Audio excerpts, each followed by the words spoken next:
নমস্কার বন্ধুরা, আমি সকালবেলা ঘুম থেকে উঠে তাড়াতাড়ি গিয়েছিলাম দক্ষিণেশ্বর।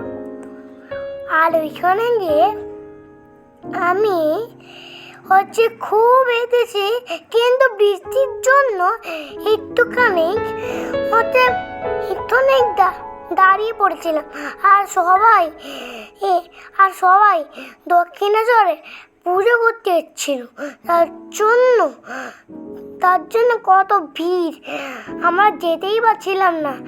একবার বৃষ্টি কমছে, ছাতা খুলে যাচ্ছি, আবার বৃষ্টি পড়ছে, আবার ছাতা নিচ্ছে।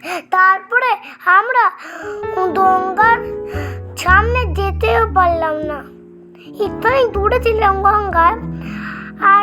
আর সব ঠাকুর মশাইরা কি করছে ওইখানে, আমি ওইটার নাম জানি না, কিন্তু আমি এটা বলে দিচ্ছি।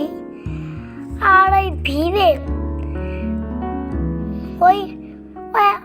বাইরে থাকা যাচ্ছে না, তার জন্য গেলাম এক কালী মন্দিরে। দেখো আমি তাড়া করছি, মানে কালী মন্দিরে যাচ্ছি। আর ওই দেখো আমি কোন সিঁড়িতে উঠেছি, বাবা তখন পিছনে আমাদের ভিডিও করছিল, তার জন্য তাড়া করলাম। আর আমি হাঁপিয়ে গেছিলাম বলে মাম্মা আমাকে ওইটার ওপরে নিয়ে আমাকে জল খাওয়ালো। আর তারপরে আমি বললাম আমার যে টয়লেট পেয়েছে খুব জোরে। তারপরে মাম্মা বাবা কোনো টয়লেট পাচ্ছিল না, তারপরে তাদের টয়লেট করে আমাকে ওপরে নিয়ে আসলো। উপরে পুজোতে যে জিনিসগুলো খেলায় ওই জিনিসগুলো ছিল। আর দেখো বন্ধুরা, তারপরে বেরিয়ে কচুরির দোকানে ছিলাম।